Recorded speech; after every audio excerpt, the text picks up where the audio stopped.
Dear students, आज हम आपके रीडिंग टेक्स्ट बुक का थर्ड चैप्टर पढ़ने जा रहे हैं जिसका टाइटल है डिस्कवरिंग टट द सागा कंटिन्यूज। इसको राइट किया है A.R. विलियम्स ने। एक्चुअली इसमें सागा का मीन्स होता है कि कोई लॉन्ग टेल या कोई लॉन्ग स्टोरी जो लोग अक्सर बात करते रहते हैं जिसके बारे में। इसमें एम्परर, जिसको इजिप्शियन लैंग्वेज में फेरो भी कहा जाता है, टूटन खामून के बारे में बताया गया है। टूटन खामून को टट के नाम से भी जाना जाता है। ये अपने फैमिली का लास्ट रूलर था जो 3300 ईयर्स पहले रूल करता था। आइए इसके हिस्ट्री पर एक नज़र डालते हैं। तो इसके फादर या ग्रैंडफादर जो थे उनका नाम था एमेनहोटेप थर्ड। ये बहुत ही पावरफुल फेरो थे जिन्होंने लगभग 40 साल तक शासन किया, till the end of 18 dynasty of golden age. इसके बाद एमेनहटेप फोर्थ आए तो वो थोड़ा इनसे अलग थे। उन्होंने क्या किया, उन्होंने एटेन के वर्शिप को प्रमोट किया, जो सन डिस्क थे, मतलब सन गॉड को की वर्शिप को उन्होंने प्रमोट किया और अपना नाम बदल करके उन्होंने अखिनाटन रख लिया, जिसका मतलब होता है servant of the sun god. उसके बाद जो उनका रिलीजियस कैपिटल था थेब्स, उसको उन्होंने हटा करके अखिनाटन कर लिया। फिर जो वहाँ के जो फेमस गॉड थे आमून, उनके मंदिरों पर अटैक करके उनके मूर्तियों को तोड़ डाला, उनके मंदिरों को बंद करवा दिया। तो इस तरह से जो उनका शासनकाल था वो बहुत ही टेरिबल था।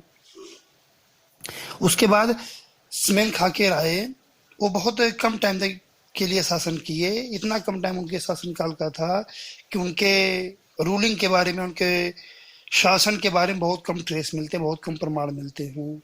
ऐसा लगता है कि जैसे वो कभी थे ही नहीं। खैर, उसके बाद जो टूटन खाटेन थे, जिसको टूट के नाम से जाना जाता है, ये गद्दी पर बैठे। ये बहुत ही कम उम्र के थे, उसमें 9 या 11 ईयर्स के थे ये। और जब इन्होंने ये कुर्सी पर बैठे तो इन्होंने अपना नाम टूटन खाटेन से टूटन खामून रख लिया, जिसका मतलब होता है the living image of god Amun. मतलब ये गॉड आमून की ही को ही सपोर्ट करते थे। तो इन्होंने क्या किया, दोबारा गॉड आमून की पूजा को चालू किया। वो लगभग 9 साल तक शासन किए। उसके बाद अनएक्सपेक्टेडली उनकी डेथ हो गई। और उनके डेथ का क्या रीजन था, कि कैसे उनकी डेथ हुई, ये एक अनसॉल्व मिस्ट्री है। अब आते हैं प्रेजेंट टाइम में। प्रेजेंट टाइम नहीं कहेंगे, बट यह है कि मॉडर्न एज में आते हैं। इन्वेस्टिगेशन इन 1920, 1920 के दशक में इन्वेस्टिगेशन चालू हुआ हार्वर्ड कार्टर के द्वारा, जो एक ब्रिटिश आर्कियोलॉजिस्ट थे।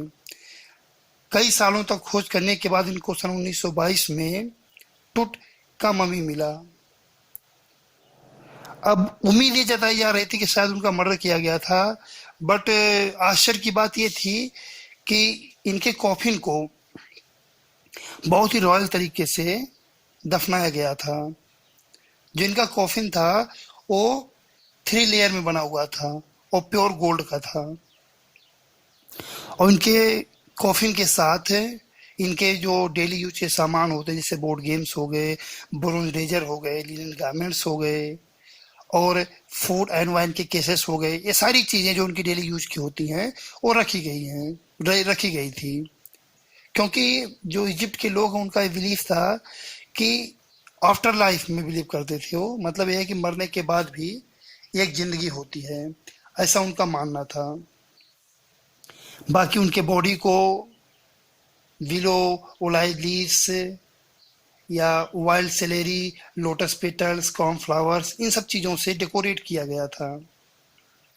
तो ऐसा लोग अनुमान लगाते हैं कि जो उनका वरियल टाइम था वो मार्च या अप्रैल के महीने में था, क्योंकि ये सब चीज़ें जो होती हैं वो मार्च या अप्रैल के महीने में ही ग्रो करती हैं। तो जब उनके बाकी चीज़ों का स्टडी करने के बाद, जब ये कार्टर उनके मम्मी को ओपन करने के लिए आए तो उन्होंने देखा कि 3 लेयर में बना हुआ है। खैर, सबको उन्होंने अनलॉक किया, ओपन किया। लेकिन जब मम्मी की बात आई तो देखा उसमें जो रिचुअल रेजिन्स होते हैं जो मम्मीफाई करने के लिए यूज किया गया था, तो वो क्या है कि इतने हार्ड हो गए थे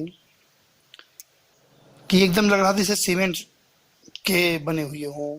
और जो उनकी मम्मी थी तट की, वो कॉफिन के बॉटम में एकदम चिपक गई थी और उसको बहुत प्रयास किया गया लेकिन वो निकालने में असफल रहे।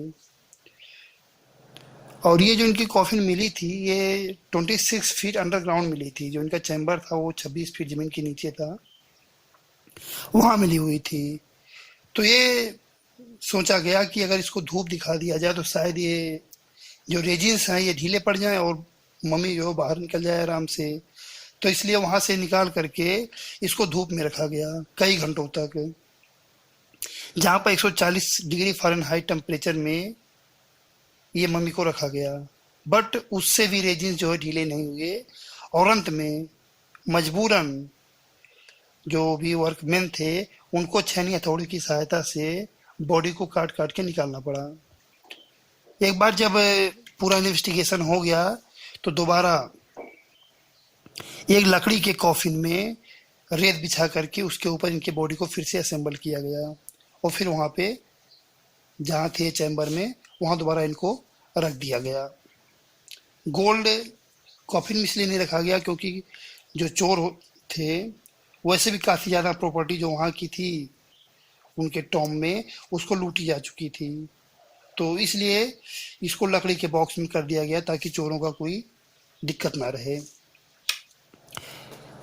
अब जो आर्कियोलॉजिस्ट थे उनका फोकस थोड़ा चेंज हो गया।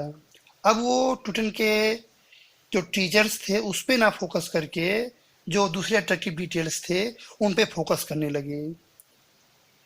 अब लोगों का मेन फोकस था कि जो उनकी डेथ की मिस्ट्री उसको सॉल्व किया जाए कि वो मरे कैसे थे, और बहुत से मॉडर्न जो इक्विपमेंट्स थे और टूल्स थे उनका यूज करने लगे इस मिस्ट्री को सॉल्व करने के लिए। सन 1968 में एक नई बात सामने आई कि एक एनाटॉमी के प्रोफेसर थे, उन्होंने इस मम्मी का एक्सरे किया और नए फैक्ट को रिवील किया। उन्होंने ये बताया कि जो टूट हैं इनके ब्रेस्ट और रिब्स के जो बोन्स हैं वो मिसिंग हैं, गायब हैं। फिर जनवरी 5 2005 को इन्वेस्टिगेशन हुआ जाही हवास के बीच में। तो जाही हवास इजिप्टियन जो एंशिएंट इजिप्टियन सेमेट्री थी जिसको वैली ऑफ द किंग्स भी कहा जाता है, वहाँ पे इस मम्मी का इन्वेस्टिगेशन करने के लिए आए और दोबारा किंग टूट की मम्मी को उनके टॉम से बाहर निकाला गया। जिस समय वो इन्वेस्टिगेशन करने आए उसमें वेदर बहुत ज़्यादा खराब हो गया था, तेज हवाएं चल रही थी, रेत उड़ रहे थे, काले बादल हो गए थे, मतलब बड़ा डरावना माहौल बन गया था। उसके बाद वहाँ बहुत सारे टूरिस्ट भी थे, टूरिस्ट की लाइन लगी हुई थी।